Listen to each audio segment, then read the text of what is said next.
Hello student, welcome to Premier.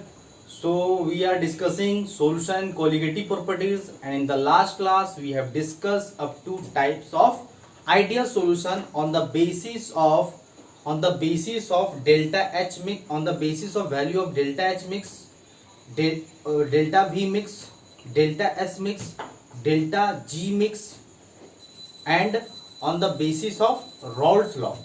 ठीक है, इसके बेसिस पे हम लोग टाइप्स ऑफ सॉल्यूशन को डिवाइड किए थे, जिसमें आपका आया था दो टाइप का, एक आया था आइडियल सॉल्यूशन, एक आया था non ideal solution. And non ideal solution are further classified into negative deviation and positive deviation non ideal solution. उसके बारे में हम सारा पॉइंट वाइज पॉइंट हम लोग डिस्कस किए, किस किस केस में क्या होता है। Ideal solution generally Rawls law को फॉलो करता है, non ideal solution Rawls law को फॉलो नहीं करता है। नॉन आइडियल सॉल्यूशन में दो जो आपका वेरिएशन आया था, negative deviation non ideal solution and positive deviation non ideal solution, उसके बारे में भी डिफरेंशिएशन और आइडियल सॉल्यूशन का भी कुछ 6-7 पॉइंट आपको बताए थे। उसका एग्जांपल बताए थे, किस टाइप का एग्जांपल आपको ध्यान रखना है वो भी बताए थे, क्योंकि कॉमन एग्जांपल मैंने बता दी थी, एक दो एग्जांपल है कॉमन, कि अगर सेम साइज रहेगा, मॉलिक्यूलर साइज सेम रहेगा, पोलर नेचर सेम रहेगा और इस टाइप के सॉल्वेंट को अगर मिक्स करते हो तो वो आइडियल सॉल्यूशन देगा। आपको इसमें भी मैं बताया था non ideal solution negative deviation कौन कौन सा एग्जांपल है, कौन कौन सा इधर एग्जांपल है। ठीक है, ग्राफ भी बताया था कि ideal solution non ideal solution case में कैसे कैसे ग्राफ बनेंगे, ये सारा कुछ मैंने डिस्कस किया था। और इस चैप्टर का आज लास्ट लेक्चर होगा, लास्ट टॉपिक होगा। आज का लेक्चर जो है सबसे लास्ट टॉपिक है, लास्ट लेक्चर है इस चैप्टर का। इसके बाद हमारा ये चैप्टर कंप्लीट हो जाएगा, इसके बाद हम लोग नेक्स्ट इलेक्ट्रोकेमिस्ट्री की तरफ बढ़ेंगे। ठीक है, तो कैसा लग रहा है, लास्ट चैप्टर की लास्ट टॉपिक की तरफ पहुंच गए, लास्ट लेक्चर की तरफ पहुंच गए, अब खत्म हो जाएगा। अब आप लोगों को क्या करना है, इस चैप्टर के सारे क्वेश्चन को डिस्कस, सारे क्वेश्चन को सॉल्व करना है, एक बार मेरे नोट्स को रिवीजन करना है A to Z। आपको एनसीईआरटी बुक को थॉरो रीडिंग करना है, A to Z word by word, line by line question को सॉल्व करना है। जहां से भी डीपीपी आपको सॉल्यूशन कोलिगेटिव प्रॉपर्टी, जितने भी डीपीपी का क्वेश्चन है वो सारा सॉल्व करना है।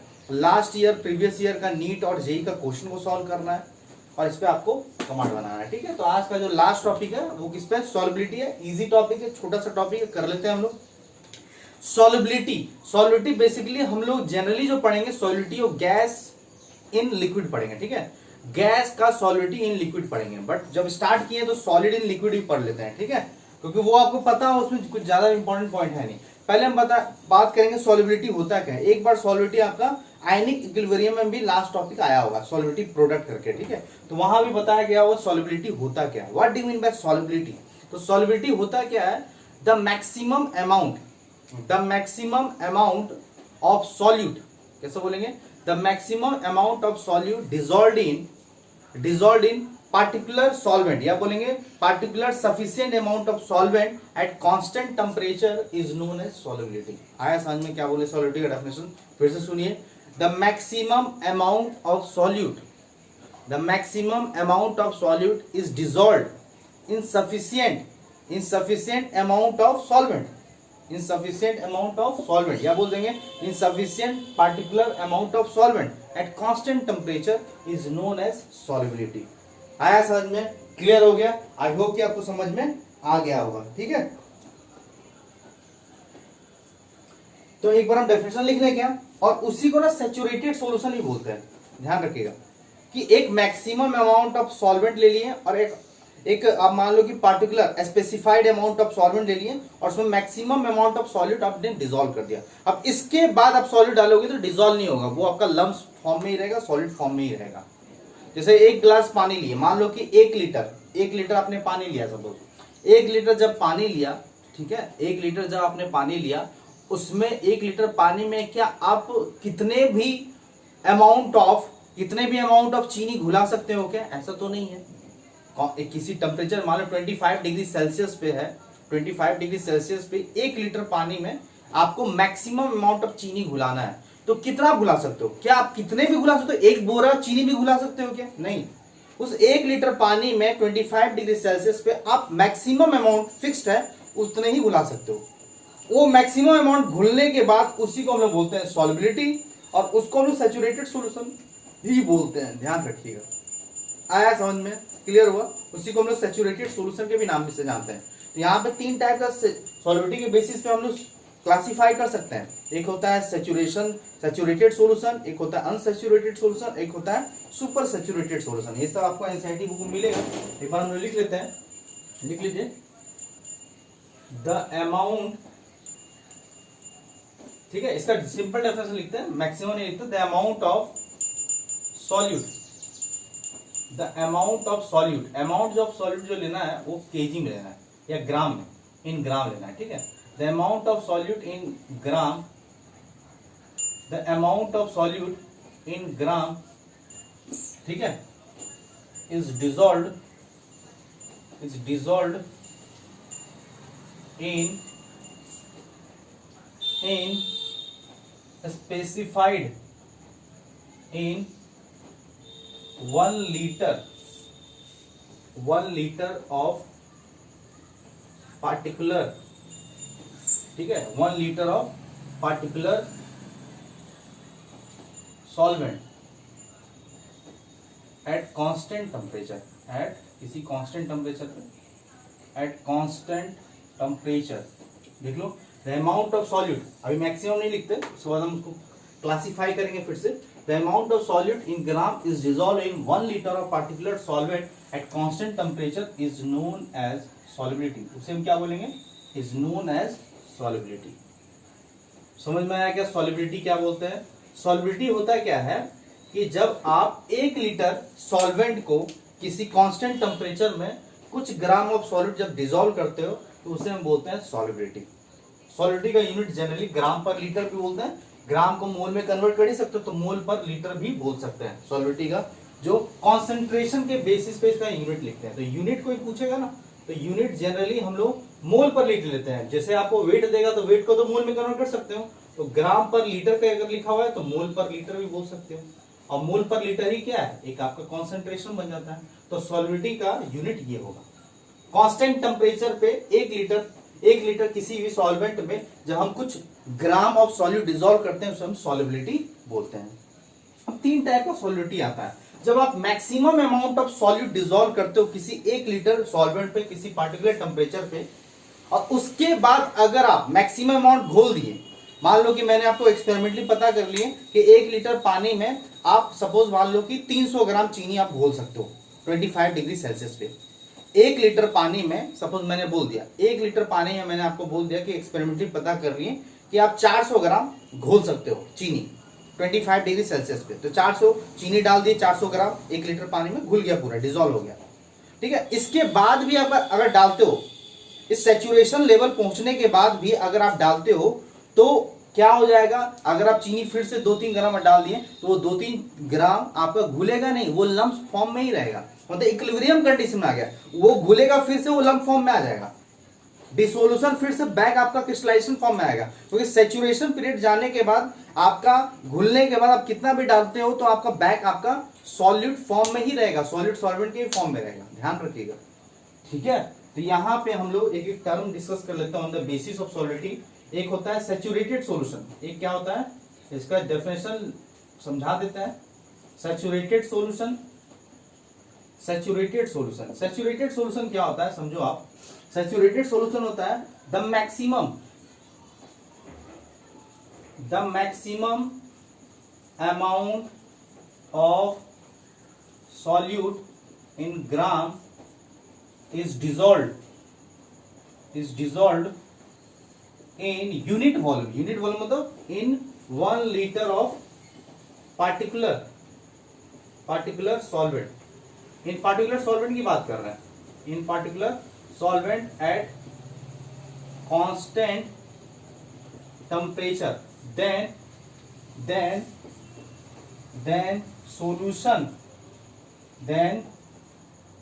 solubility of solution will reach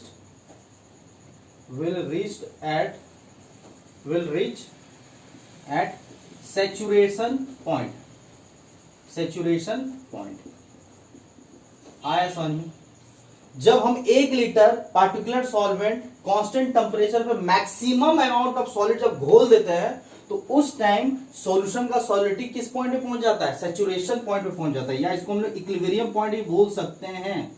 equilibrium point में पहुंच जाता है, इक्विलिब्रियम कंडीशन पहुंच जाता है। और इसी सॉल्यूशन को हम लोग क्या बोल सकते हैं, और इसी सॉल्यूशन को हम लोग बोल सकते हैं सैचुरेटेड टाइप ऑफ सॉल्यूशन। क्या बोलेंगे, सैचुरेटेड टाइप ऑफ सॉल्यूशन बोलेंगे। आया समझ में क्या, क्लियर है यहां तक। जैसे मैं एग्जांपल आपको बोलते हैं, एक्सपेरिमेंटली ऐसा पता किया गया कि 1 लीटर वाटर में आप कितना डिसॉल्व कर सकते हो, 1 लीटर पानी में आप डिसॉल्व कर सकते हो, सपोज ऐसे लिख देते हैं कि पता किया गया एक्सपेरिमेंटली कि 450 gram sugar can be dissolve, can be dissolve, ठीक है, at 25 degree Celsius in 1 litre, can be dissolve into 1 litre of water. ऐसा देखा गया कि 1 लीटर पानी में 450 ग्राम, कितना ग्राम, 450 ग्राम को हम लोग क्या कर सकते हैं, घोल सकते हैं। मैक्सिमम अमाउंट है ये, क्या है आपका मैक्सिमम, इससे ज्यादा हम नहीं घोल सकते हो, मैक्सिमम अमाउंट इतना ही घोल सकते हो 1 लीटर पानी में। 1 लीटर पानी ले लिया, मान लो कंटेनर में आपने क्या किया, 1 लीटर पानी ले लिया, ये मेरा 1 लीटर पानी है सपोज, ये प्रोसेस कर रहे हैं हम लोग 25 डिग्री सेल्सियस पे, सपोज 1 लीटर पानी ले लिया, ये मेरा जो है ये मेरा 1 लीटर पानी है, 1 लीटर क्या है, वाटर है। इस पे मैंने आपको कितना ऐड कर दिया, 450 ग्राम, 450 ग्राम वाटर मैंने ऐड कर दिया और ये डिसॉल्व हो गया, सॉल्युबल हो गया। तो ये जो 450 ग्राम वाटर हो गया, ये आपका क्या हो गया, ये आपका सैचुरेटेड सॉल्यूशन बन गया। क्या बन गया, सैचुरेटेड सॉल्यूशन बन गया। अब जब ये सैचुरेटेड सॉल्यूशन बन गया, सैचुरेटेड सॉल्यूशन घुल गया वाटर और शुगर का आपका क्या बन गया, सैचुरेटेड सॉल्यूशन, ठीक है। अब इसमें एक्स्ट्रा चीनी डालोगे, अब एक्स्ट्रा आप चीनी डाल दो, मान लो कि 450 ग्राम से और आप 5 ग्राम एक्स्ट्रा डाल दिए, एक्स्ट्रा ऐड कर दिया आप, सपोज एक्स्ट्रा ऐड कर दिए, सपोज एक्स्ट्रा आप ऐड कर दिए 5 ग्राम, तो वो 5 ग्राम शुगर जो होगा ना, घुलेगा नहीं, वो लम्स में ही रहेगा, वो अनडिजॉल्व हो जाएगा, वो क्या हो जाएगा, अनडिजॉल्व रहेगा, वो क्या रहेगा, अनडिजॉल्व रहेगा, इसके बाद घुलेगा नहीं। अगर मान लो कि हम ऐसा पता किए कि 450 ग्राम शुगर घुल सकता है 1 लीटर पानी में, तो क्या अगर आप 300 ग्राम चीनी डालोगे 1 लीटर वाटर में तो घुलेगा क्या, हाँ घुलेगा वो भी। 350 ग्राम चीनी मिलाओगे 1 लीटर पानी में तो घुलेगा क्या, वो भी घुलेगा। क्या आप 400 ग्राम चीनी मिलाओगे 1 लीटर पानी में 25 डिग्री सेल्सियस में, घुलेगा क्या, वो भी घुल जाएगा। मतलब 300 ग्राम घोलो या 350 ग्राम घोलो या 200 ग्राम चीनी घोलो या 100 ग्राम घोलो या 150 ग्राम चीनी घोलो 1 लीटर पानी में, तो सारा घुल जाएगा। तो अगर आप 450 ग्राम से कम चीनी घोल रहे हो 1 लीटर पानी में, तो उस टाइप के सॉल्यूशन को हम लोग बोलते हैं अनसैचुरेटेड सॉल्यूशन। क्या बोलते हैं, अनसैचुरेटेड सॉल्यूशन बोलते हैं। मतलब सैचुरेशन लेवल से अगर आप कम सॉलिड घोलते हो तो उसे बोलते हैं अनसैचुरेटेड सॉल्यूशन, और सैचुरेशन सॉल्यूशन से ऊपर अगर आप चीनी घोलने की कोशिश करते हो उसे बोलते हैं सुपर सैचुरेटेड सॉल्यूशन। आया क्या समझ में, क्लियर हुआ। मतलब कि सैचुरेशन पॉइंट से नीचे अगर आप घोलना कोशिश करते हो तो उसे बोलते हैं अनसैचुरेटेड, और सैचुरेशन पॉइंट से ऊपर अगर घोलने की कोशिश करते हो तो बोलते हैं super saturated solution. I hope कि इतना आपको समझ में आ गया होगा। तो यहां तक कॉपी करो, फिर हम आगे बढ़ते हैं। समझाने की कोशिश किए कि एक एक्सपेरिमेंटली ऐसा पता किया गया, पता तो कर ही सकते हैं कि 25 डिग्री सेल्सियस पे 450 ग्राम शुगर हमने 1 लीटर पानी में घोल दिया, जो कि मैक्सिमम अमाउंट है, इससे ज्यादा हम नहीं घोल सकता है।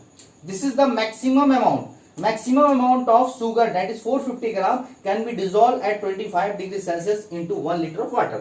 अब 450 ग्राम जब मैंने घोल दिया तो ये सैचुरेटेड सॉल्यूशन बन गया। अब सैचुरेटेड सॉल्यूशन में अगर एक्स्ट्रा 5 ग्राम और मिला दिए तो वो 5 ग्राम शुगर अनडिजॉल्व्ड फॉर्म में रहेगा, तो सैचुरेटेड हो गया। मतलब घुलने के बाद फिर से वो बन जाएगा लम्प में, तो कंडीशन आ गया ना। सैचुरेटेड इक्विलिब्रियम चैप्टर में पढ़े होंगे कि फिर से वो वापस आ जाता है, ठीक है। मतलब जो डिसोल्यूशन हुआ है वही क्रिस्टलाइज हो जाएगा। क्लियर यहां था, तो यहां पर कॉपी करो, फिर आगे हम लोग बढ़ते हैं। जल्दी से आगे बढ़े, मिटा दें। तो यहां पे हम मिटाते हैं थोड़ा सा, तो थोड़ा सा हम आपको लिख देते हैं कि सैचुरेशन सॉल्यूशन समझ में आ गया। मतलब कि यहां सिंपल तरीके से लिख देते हैं सैचुरेटेड सॉल्यूशन, ऐसे ही लिख लेना।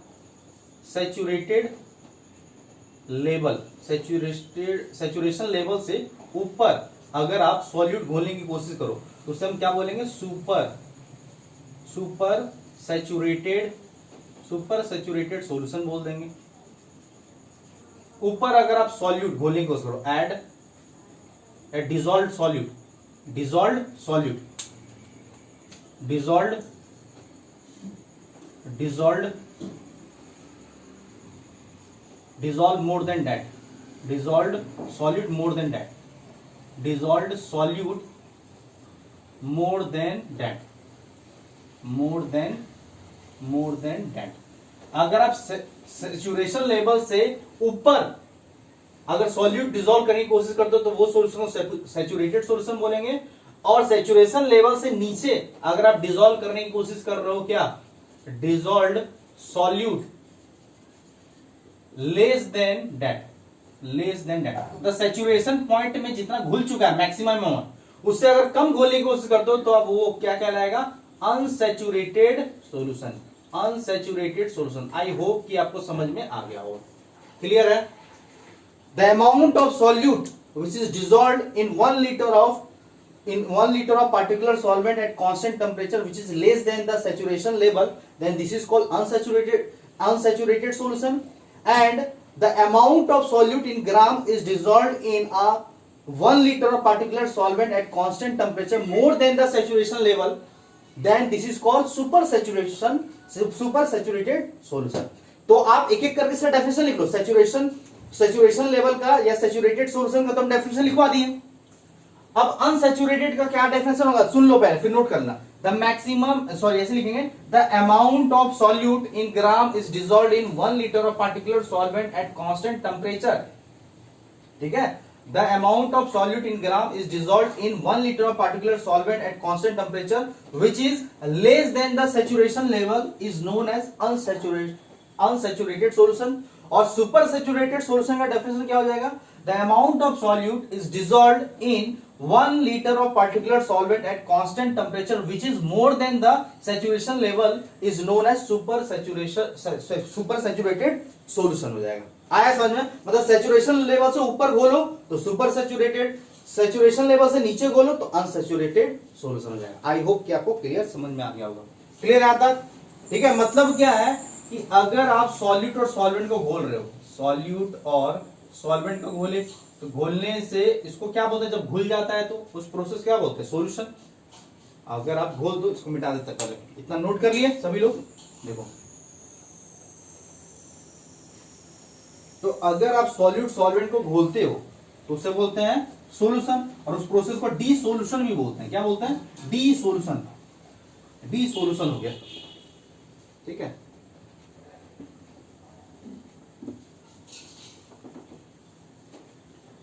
देखिए जब हम लोग सॉल्यूट और सॉल्वेंट जब घुल जाता है तो उसे क्या बोलते हैं, सॉल्यूशन, और इस प्रोसेस को क्या बोलते हैं, डी सॉल्यूशन। क्या बोलते हैं, डी सॉल्यूशन। लिखेंगे आप लोग डी सॉल्यूशन। थर्मोडायनेमिक्स में भी ये टर्म आया हुआ है, enthalpy of D solution. But एक सैचुरेशन लेवल आने के बाद अगर फिर से एक्स्ट्रा आप सॉल्यूट घोलोगे तो आपका क्या हो जाएगा, वापस क्रिस्टलाइज भी हो जाएगा। क्रिस्टलाइजेशन बोलते हैं, क्रिस्टलाइजेशन, क्रिस्टलाइजेशन हो जाएगा।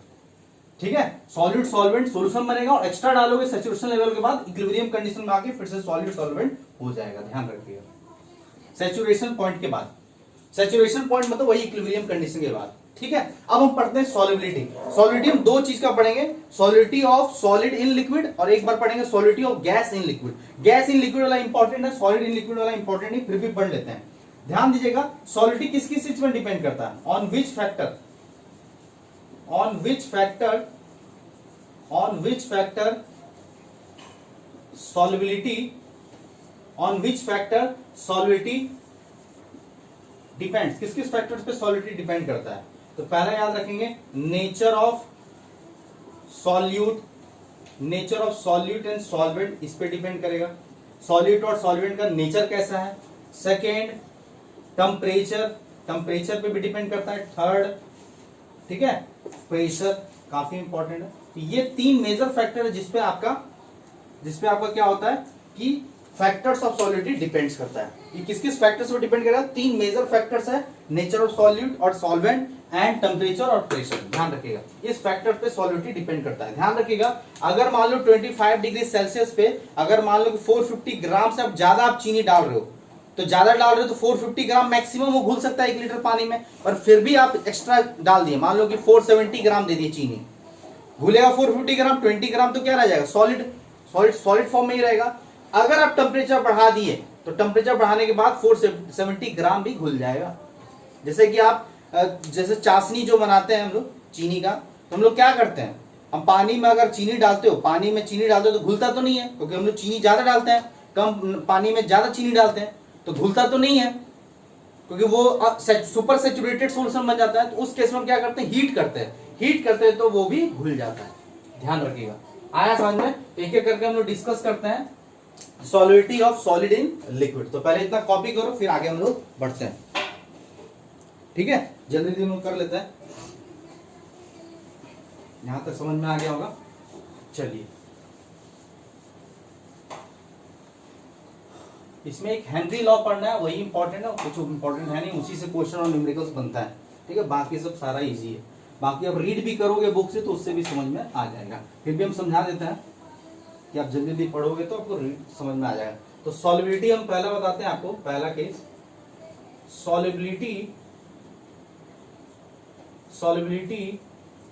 Of solid in liquid.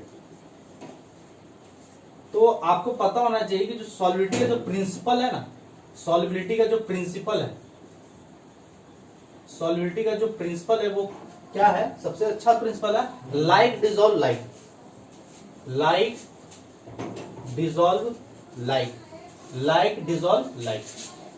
Dissolve करता है लाइक में, ठीक है? लाइक डिसॉल्व लाइक मतलब क्या होता है कि पोलर सॉल्यूट पोलर सॉल्वेंट में घुलना पसंद करता है, मतलब घुलता है। जनरली ऐसा ही होता है, 99% केस में यही होगा। पोलर सॉल्यूट डिसॉल्व होगा पोलर सॉल्वेंट में, नॉन पोलर सॉल्यूट डिसॉल्व होगा नॉन पोलर सॉल्वेंट में।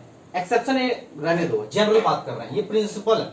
तो सॉलिडिटी सॉलिड इन लिक्विड की बात करें तो पहला जो फैक्टर्स आ जाएगा, पहला factor nature of solute and solvent पे डिपेंड करेगा। पहला फैक्टर वो क्या नेचर है? नेचर यही है कि पोलर सॉल्यूट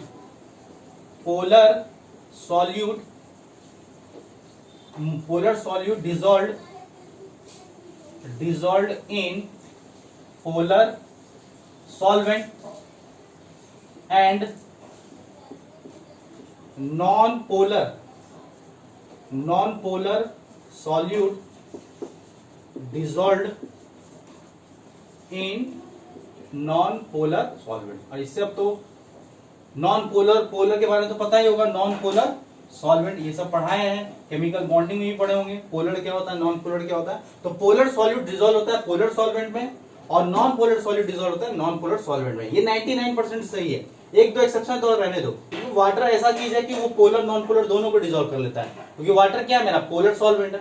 तो वाटर तो यूनिवर्सल सॉल्वेंट है, उसमें पोलर नॉन पोलर दोनों घुलता है। बट इन जनरल की बात करें 99% केस में ऐसे ही देखा जाता है, लाइक डिसॉल्व लाइक। ये प्रिंसिपल है, ये प्रिंसिपल को कभी नहीं भूलेंगे, ये यूनिवर्सल लाइन है, ठीक है? और क्या, और दूसरा फैक्टर्स क्या है कि जितना फोर्स ऑफ अट्रैक्शन सॉल्यूट का कम होगा, ठीक है? फोर्स सॉल्युबिलिटी जो है डिपेंड करेगा, सॉल्युबिलिटी ये भी डिपेंड करेगा, सॉल्युबिलिटी इस पे भी डिपेंड करेगा फोर्स ऑफ अट्रैक्शन, ठीक है? फोर्स ऑफ अट्रैक्शन जो है सॉल्यूट का जितना कम होगा उतना ज्यादा सॉल्युबिलिटी होगा, और जितना ज्यादा आपका फोर्स ऑफ अट्रैक्शन होगा उतना कम आपका सॉल्युबिलिटी होगा। अब जैसे क्या होता है, एग्जांपल आप समझ सकते हो, जैसे जितना भी सॉलिड ले लो, पोलर सॉलिड जितना भी है, जैसे NaCl हो गया, CaCl2 हो गया, या कैल्शियम सल्फेट हो गया, ये सब आराम से डिसॉल्व हो जाता है, ये सब आराम से डिसॉल्व हो जाएगा किसमें? आपका H2O में। अब ऐसा क्यों हुआ? तो H2O आपका पोलर सॉल्वेंट है, और ये सब जितना एग्जांपल दिए वो सब क्या है? पोलर सॉल्यूट है। बट यही अगर एग्जांपल ले लो P4, ठीक है, P4 सॉलिड ले लो या I2 सॉलिड ले लो, तो वो डिसॉल्व नहीं करता है, वो डिसॉल्व नहीं करेगा। आपका कोई भी ले लो, जैसे कि आप मान लो कि पोलर सॉलिड पोलर में डिसॉल्व करेगा, non polar solid non polar में डिसॉल्व करेगा। मतलब कि अगर आप जैसे कि CCl4 ले लो, CCl4 डिजोल्व करेगा बेंजीन में, बट वाटर में डिजोल्व नहीं करेगा। आ रहा है समझ में? यही आप I2 ले तो I2 आपका नॉन पोलर है, तो नॉन पोलर आपका बेंजीन में डिजोल्व कर जाएगा, या कार्बन टेट्राक्लोराइड में डिजोल्व कर जाएगा। तो ये सब रीजन है, ठीक है। एग्जांपल लिख दिए। पहला फैक्टर मतलब पोलर सॉल्यूट पोलर सॉल्वेंट में डिजोल्व होगा, non polar solute non polar solvent में डिजोल्व होगा, ठीक है। उसको ब्रेक कर देता है, उसको ब्रेक कर देता है, ठीक है। पोलर सॉल्यूट को खींच लेता है, पॉजिटिव नेगेटिव वाला पॉजिटिव नेगेटिव को खींच लेता है, नेगेटिव पॉजिटिव को खींच लेगा। पोलर सॉल्वेंट का जो नेगेटिव होगा इसके पॉजिटिव को खींच लेगा, इसका जो पॉजिटिव होगा उसके नेगेटिव को खींच लेगा, तोड़ देगा, ब्रेक कर देगा, ठीक है। सेकेंड आपका टेम्परेचर। टेम्परेचर पे किस तरह से डिपेंड करता है, ध्यान रखिएगा। Solubility of liquid, solubility of liquid is directly proportional to the temperature. Solubility of solid in liquid is directly proportional to the temperature. Temperature बढ़ाओगे solubility of solid in liquid बढ़ेगा। हम आपको एग्जांपल बताएं कि आप मान लो कि 1 लीटर पानी में अगर 450 ग्राम से ज्यादा चीनी घोल दिए, और 450 मैक्सिमम घुल सकता है, तो अगर 500 ग्राम चीनी डाल दिए तो क्या घुलेगा? नहीं। तो टेम्परेचर बढ़ा तो घुल जाएगा। आया समझ? क्या करता है टेम्परेचर? टेम्परेचर सॉल्यूट के बॉन्ड को ब्रेक कर देता है। टेम्परेचर क्या करता है? फोर्स और अट्रैक्शन तोड़ देता है, घोल देता है। आया समझ? जैसे कि हम लोग चीनी का चाशनी बनाते हैं, उसमें कम पानी में हम ज्यादा से ज्यादा चीनी मिला देते हैं, जिलेबी का जो चाशनी बनाते हैं, ठीक है। तो उसमें लोग टेम्परेचर बढ़ाएगा तो क्या करते हैं? टेम्परेचर उसमें हेल्प करता है। थर्ड जो है हमारा प्रेशर। प्रेशर किस तरह से अफेक्ट करता है? तो ध्यान रखिएगा, प्रेशर जो है, प्रेशर आप ध्यान दीजिएगा कि प्रेशर का जो इफेक्ट है solubility of solid in liquid में कोई इफेक्ट्स नहीं है। क्यों नहीं है? क्योंकि solid are highly incompressible substance, highly incompressible है। अब सॉलिड हाईली इनकम्प्रेसिबल है तो प्रेशर का कोई इफेक्ट नहीं होगा, देयर इज नो इफेक्ट। तो यहां पे आप लिख लीजिएगा, जो हम लिखवा रहे हैं आपको, कि क्या लिखिएगा यहां पे? इफेक्ट ऑफ प्रेशर है, there is no effect of pressure on solubility of solid in liquid because solid are highly incompressible. चाहो तो लिख सकते हो, लिख दे क्या? देयर इज, लिख लो, there is no effect, there is no effect of pressure on solubility of solid in liquid, why? क्यों ऐसा होता है? there is no effect of pressure on solubility of solid in liquid because ऐसा क्यों होता है?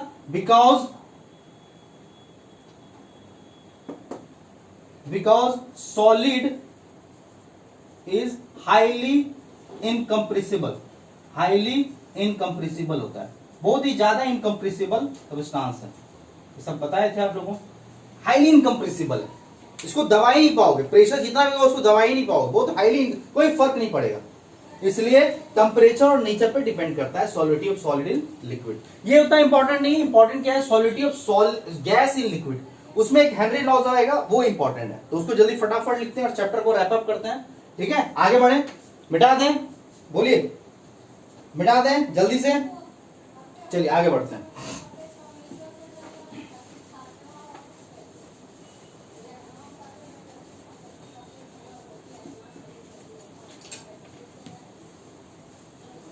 तो नेक्स्ट लिखेंगे सॉल्युबिलिटी, सेकेंड केस लिख लेंगे आप लोग। Solubility of gas in liquid. आखिर लिक्विड में गैस को सॉल्युबल करना है। अभी तो बड़ा अजीब चीज है, गैस तो उड़ता है, गैस तो आजाद पंछी है, उसको डिसॉल्व करके कैसे रखेंगे? तो डिसॉल्व करके रख सकते हैं जब इसको किसी तरीके से गैस को आप क्या कर लो, कवर करके रखो। इसका सबसे अच्छा एग्जांपल है कोल्ड ड्रिंक। कोल्ड ड्रिंक में CO2 गैस को हाईली प्रेशराइज करके हम लोग डिसॉल्व करके रखते हैं। सबसे ज्यादा आपका सैंपिन को देखने को मिलता है, उसमें बहुत ही ज्यादा amount of CO2 gas dissolve रहता है। क्यों? क्योंकि जब सैंपिन को खोलते हैं तो बहुत हाई प्रेशर से आपका निकलता है उसका लिक्विड, ठीक है। तो आप गैस को भी डिसॉल्व करके रखते हैं, जैसे इनो में भी देखोगे गैस रहता है, उसमें कोल्ड ड्रिंक में भी गैस रहता है। तो गैस को डिसॉल्व कर सकते हो कि प्रोवाइडेड कि गैस को आपको क्या करना हो, कवर करना हो, बॉन्ड करना होगा, उसको कवर करके रखना होगा।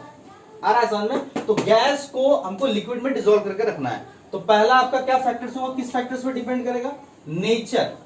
नेचर ऑफ गैस पे डिपेंड करेगा, नेचर ऑफ गैस और लिक्विड पे।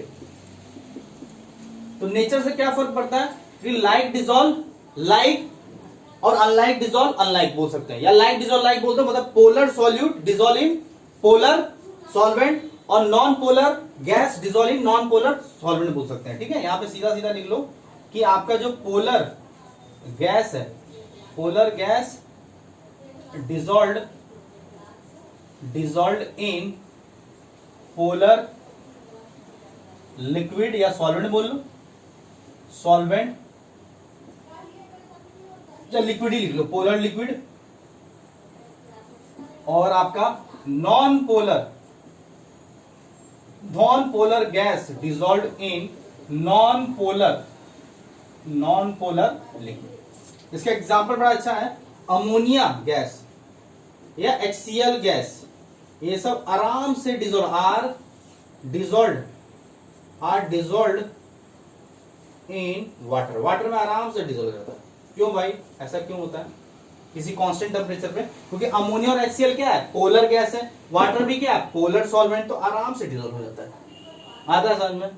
नॉन पोलर अगर गैस ले तो जैसे कि आप मान लो H2 ले लो, जैसे H2 ले लिए, एक और एग्जांपल लिख लेते हैं, H2 एग्जांपल लिखते हैं, hydrogen gas, helium gas, neon gas, ठीक है, या N2 गैस, ये सबको डिजोल्व करना है, आर डिजोल्व्ड इन बेंजीन में डिजोल्व कर दो, या टॉलिन में डिजोल्व कर दो, ठीक है, और टॉलिन C7H8 में डिजोल्व कर दो, क्योंकि ये क्या है आपका नॉन पोलर सॉल्वेंट है, ये नॉन पोलर गैस है, ये भी नॉन पोलर सॉल्वेंट, तो आराम से डिजोल्व हो जाएगा। आया समझ में? क्लियर हुआ? सेकेंड फैक्टर्स जो है, सेकेंड क्या टेम्परेचर पे डिपेंड करेगा? बताओ, टेम्परेचर पे किस तरह से डिपेंड करेगा? ठीक है, टेम्परेचर पे किस तरह से डिपेंड करेगा, ये ध्यान रखिएगा, टेम्परेचर पे किस तरह से डिपेंड करेगा। एक चीज लिखना भूल गया मैंने, वहां पे चाहो तो लिख सकते हो, टेम्परेचर जो हम लोग सॉलिड इन लिक्विड में लिखना चाह रहे थे, तो वहां लिख लेना कि डिपेंड करता है डिसोल्यूशन पे, डिपेंड करता है डिसोल्यूशन पे। हमने डायरेक्टली लिख दिए, बट एक लाइन और लिख सकते हो, जनरली डायरेक्टली प्रोपोर्शनल ही होता है, बट डिपेंड करता है नेचर ऑफ डिसोल्यूशन। अगर मान लो नेचर ऑफ डिसोल्यूशन आपका एंडोथर्मिक अगर प्रोसेस है, तो उस केस में टेम्परेचर बढ़ाने पे सॉलिडिटी बढ़ेगा। अगर मान लो कि डिसोल्यूशन प्रोसेस आपका एक्सोथर्मिक है, तो टेम्परेचर बढ़ाने पे आपका सॉलिडिटी घटेगा। ये हम लोग इक्विलिब्रियम ली चैटलियर प्रिंसिपल से जानते हैं। ठीक है, ये सब वहां पे क्लियर करके एक्सप्लेन करके बताया जाएगा। यहाँ पे लिख लेना कि अगर आपका डिसोल्यूशन प्रोसेस, अलग से लिख लेना, डिसोल्यूशन प्रोसेस जो है, डिसोल्यूशन प्रोसेस अगर आपका इंडोथर्मिक है, इंडो लिख देते हैं, इंडो है, तो टेम्परेचर बढ़ाने पे आपका सॉल्विटी बढ़ेगा। टेम्परेचर बढ़ाने पे आपका क्या होगा, सॉल्विटी बढ़ेगा, ऐसे लिख देते हैं, सॉल्विटी बढ़ेगा।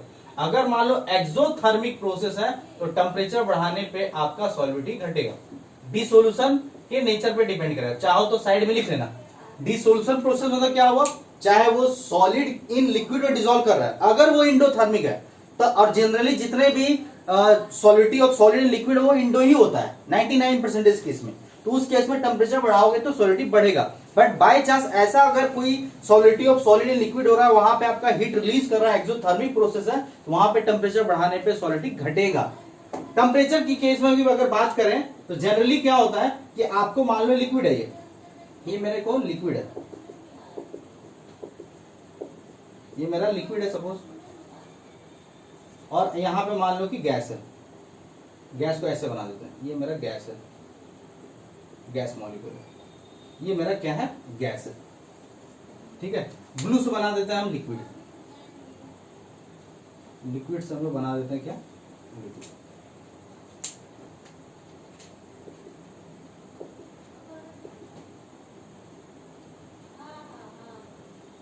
ये मेरा लिक्विड है। ठीक है, अब ये गैस को हमको डिसॉल्व करना है, और आप नीचे से क्या करो, टेम्परेचर, यहाँ बर्नर लगा के आप क्या करो, टेम्परेचर बढ़ा रहे हो, टेम्परेचर क्या करो, बढ़ा रहे हो, किसी तरह से टेम्परेचर गैस का बढ़ा रहे हो।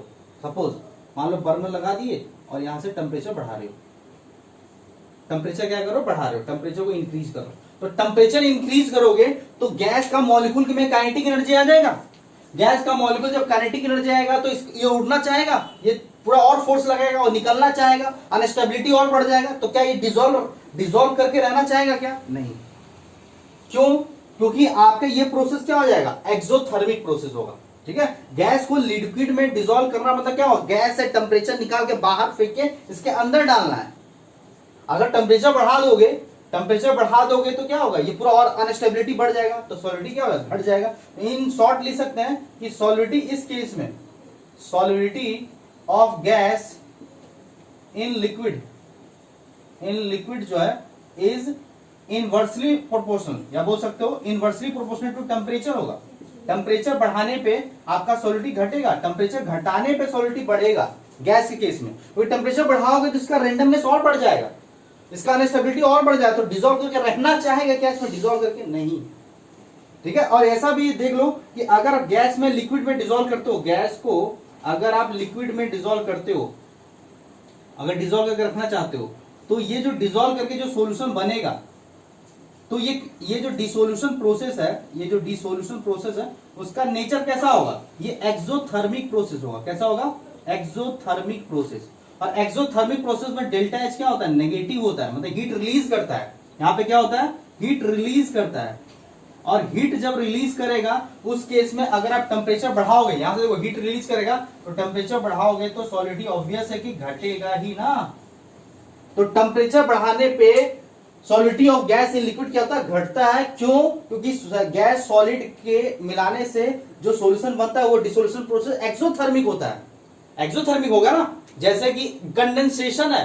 कंडेंसेशन मतलब क्या होता है, अब देखो एक दो चीज बताया था आपको कि आपका जो अगर इवापोरेशन हो रहा है तो वो आपका इंडोथर्मिक है, क्योंकि उसमें लिक्विड आपको चाहिए, लिक्विड से गैस कन्वर्ट होने के लिए लिक्विड को टेम्परेचर चाहिए, एब्जॉर्ब करेगा तभी उसका ब्रेक होगा, तभी तो गैस में बनेगा।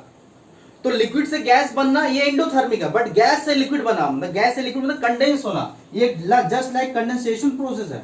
तो कंडेंसेशन प्रोसेस भी क्या है, एक्सोथर्मिक प्रोसेस है। कंडेंसेशन प्रोसेस भी क्या है आपका एक्सोथर्मिक प्रोसेस है। तो उसमें अगर आप टेम्परेचर बढ़ाओगे तो कभी भी डिसॉल्व करेगा क्या गैस में लिक्विड में, नहीं। तो गैस लिक्विड सॉल्यूशन जो होता है वो एक्सोथर्मिक है, तो वहां पे टेम्परेचर बढ़ाओगे तो सॉलिडिटी ऑब्वियसली घटेगा ही घटेगा। अब चाहो तो थर्मोडायनेमिक्स में भी जा सकते हो, थर्मोडायनेमिक्स से भी जा सकते हो। क्यों, क्योंकि इसका रेंडमनेस बहुत ही ज्यादा है। Delta G is equal to delta H minus T delta S से भी प्रूफ कर सकते हो, ध्यान दीजिएगा। Delta G is equal to delta G, देख लो यहां थोड़ा समझा देते हैं। Delta G is equal to delta H minus T delta S होता है। अब इसका इंट्रोपी जो है गैस का वो बहुत ही ज्यादा है। डेल्टा एस क्या हो गया इसके लिए, पॉजिटिव। डेल्टा एस जो है इसके लिए पॉजिटिव, यहां आप साइड में कहीं लिखते हैं।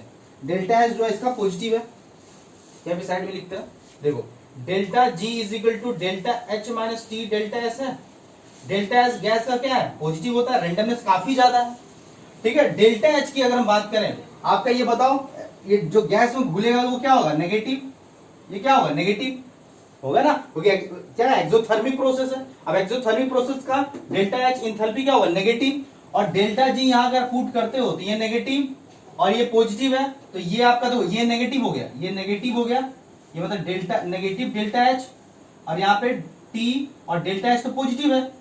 अब बताओ ये नेगेटिव और ये आपका क्या है, डेल्टा एच पॉजिटिव है। अब आपको हमको डेल्टा जी को क्या करना है, यहाँ पे डेल्टा एच कर दिए ना, डेल्टा एच इंथैल्पी प्रोसेस ना, इंथैल्पी प्रोसेस ये कर दिए। अगर टेम्परेचर बढ़ाओगे तो टेम्परेचर बढ़ाओगे यहाँ पॉजिटिव आना चाहिए था, डेल्टा जी पॉजिटिव हो गया। Delta G equal to delta H minus T delta S. Exothermic process है तो टेम्परेचर रिलीज करेगा, तो डेल्टा नेगेटिव हो जाएगा, ये नेगेटिव और ये नेगेटिव और ये डेल्टा एस भी पॉजिटिव है। अगर हाँ सॉरी यहाँ पे एक काम करते हैं, डेल्टा एस क्या हो जाएगा, नेगेटिव हो जाएगा। क्यों, मैं बता रहा हूं आपको। अगर इसको घोलना चाहते हो, क्या करना चाह रहे हैं कि गैस मॉलिक्यूल को हम लिक्विड में डिसॉल्व करके रखना चाहते हैं, इसका रेंडमनेस को क्या करना है, घटाना है ना। अगर गैस के फॉर्म में रहेगा तो उसका रेंडमनेस बहुत ज्यादा है, बट इसको लिक्विड में डिसॉल्व करके रखना चाहोगे, इसका मतलब डेल्टा एस क्या करना है, नेगेटिव। अब नेगेटिव कर दोगे तो नेगेटिव ऑलरेडी था, तो नेगेटिव पॉजिटिव हो जाएगा। अब देखो डेल्टा एच नेगेटिव है और टी डेल्टा एच पॉजिटिव है, हमको डेल्टा जी को क्या बनाना है, नेगेटिव, तभी तो स्पॉन्टेनियस होगा, तभी तो फिजिबल होगा। अब ये नेगेटिव कब होगा, जब ये पार्ट पूरा आपका क्या हो जाए, बड़ा मैग्नीट्यूड में हो जाए। आपका प्लस टी डेल्टा एच जितना ज्यादा मैग्नीट्यूड में होगा बड़ा, उतना ज्यादा आपका नेगेटिव होगा, क्योंकि डेल्टा टी है ना, डेल्टा टी नेगेटिव है ना। डेल्टा टी अगर हमको बढ़ाना है तो एक्सोथर्मिक प्रोसेस को नेगेटिव करना होगा। ये तो ऐसे ही सही हो रहा है ना, डेल्टा जी में तो ऐसे ही हो रहा है नेगेटिव करके, इसमें कोई दिक्कत ही नहीं है ना। इसमें अगर आप बढ़ा भी दो तो कोई दिक्कत नहीं है, कि डेल्टा एस भी नेगेटिव है, डेल्टा एस नेगेटिव नहीं, आप पॉजिटिव भी रखो, रेंडमनेस बढ़ा हुआ है ना, रेंडमनेस आपका बढ़ा हुआ है, तो ऐसे ही बढ़ा हुआ, तो ये भी नेगेटिव, ये भी नेगेटिव। टेम्परेचर बढ़ाओगे तो आपका टेम्परेचर बढ़ाने पे आपका क्या हो जाएगा कि सॉलिडिटी, टेम्परेचर बढ़ाने पे आपका डेल्टा जी क्या हो जाएगा, पॉजिटिव हो जाएगा ना, सॉरी ठीक तो है। यहाँ पे अगर नेगेटिव है तो यहाँ पॉजिटिव हो गया, देखो यहाँ पे समझो, यहाँ पे समझ में आ रहा है। अगर गैस के मॉलिक्यूल को घोल के रखोगे तो डेल्टा एस इंट्रोपी घट जाएगा, डेल्टा एच एक्सोथर्मिक हो तो नेगेटिव है, तो यहाँ पुट करो तो माइनस डेल्टा एच और माइनस माइनस प्लस हो जाएगा तो टी डेल्टा एच। अगर आप टेम्परेचर बढ़ाते हो तो ये वैल्यू बढ़ जाएगा ना, टेम्परेचर अगर बढ़ाओगे तो आपका टी डेल्टा एच का मैग्नीट्यूड बढ़ गया, तो T delta H positive value बढ़ गया, तो नेगेटिव कम हो गया, तो क्या वैल्यू आएगा, पॉजिटिव। अगर पॉजिटिव आ गया तो डेल्टा जी अगर पॉजिटिव होता है तो वो प्रोसेस कैसा होता है, नॉन स्पॉन्टेनियस प्रोसेस होता है, नॉन फिजिबल होता है, तो ये घुलेगा क्या, नहीं घुलेगा। जो प्रोसेस नॉन फिजिबल है, एग्जिस्ट ही नहीं करेगा, वो अपने आप होगा ही नहीं।